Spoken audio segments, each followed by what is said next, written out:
зод довари захиравӣ бошад Рустам Нурматов аст.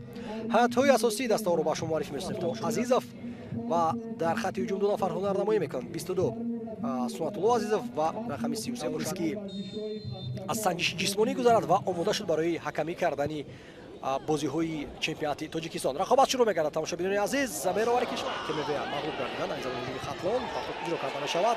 ишора мекунад бозигарони Хатлон ки ту ба дасти бозигари Хуҷанд расидааст, аммо Гулмуроди Садулло бисёрам оромона мефаҳмонад ба онҳо ки ту ба дасти бозигари Хуҷанд дар ҳамон ҳолате расида буд ки ӯ бо як даст албатта такя мекард.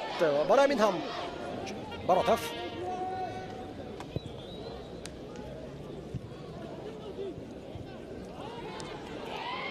аз канори чап Хатлон ба ҳуҷум мегузарад. пас хуб иҷро гардид, метавонад ки зарба занад бозингари Хатлон. пас ба марказ Умарҷон Шарипов зарбаҳои хубе ҳам дорад ин бозингар. Шарипов зарбаи ӯ фурсат айни замон аст ва гол. агар офсайд набошад, мухлисон дар варзишгоҳ метавонанд ки аз голи нахустини ин дидор ҷашн бигиранд ва истиқболаш бигиранд. Энуарити ҳамлавар ба задани гол даст ёфт. анакун шояд ки мо пурра такрори ин ҳолатро мушоҳида карда тавонем ки офсайд буд ё на. Не, офсайд набуд. зимни иҷроиши зарба дар иҷрои Умарҷон Шарипов ақибтар аз муҳофизатгарони Хуҷанд истода буд. ҳамовари Хатлон Энок Арити ба канори майдон Абдурахмонов. Арит партоби ӯ имконият барои Хатлон зарба монеъ эҷод гардид. боз як дафъа довар бозиро манъ кард барои мисоли Сорбон. имконият дар ин замон барои Хатлон аст. фурсат аз по меафтад бозигари Хатлон. дидааст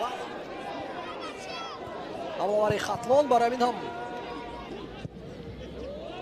ин хавфнок нест магар на вазъият ҳаминчунин тақозо мекунад. Сорбон Афғонов аз паси ӯ таъқиб менамояд. Чақалов аз по меафтонад Сорбон Афғоновро. Фирдавс Чақалов ва дарҳол Гулмуроди Садулло довари рақобат ба нуқтаи 11 метра ишора менамояд. ба пои Афғонов мепарад Чақалов. чӣ ҷои шубҳа? аз ҳамаи саҳнаҳо дида фаҳмида мумкин аст ки пеналти буд. барои чӣ мепарад Чақалов ман нофаҳмо. зеро ки аз ин мавқеъ на зарбаи хавфнок зада мешавад ва на партоб ҳам имкон дошт Афғонов анҷом бидиҳад. зеро ки ё кард зарба ва гол. ҳисоб 2-0 мешавад ва Хатлон қадами устувор мегузорад сӯи пирӯзии навбатии худ дар ин мавсим. хост ки тахмин кунад самти зарбаро. Фаруқ Қирғизбоев аммо ба тарафи Абдусалимов.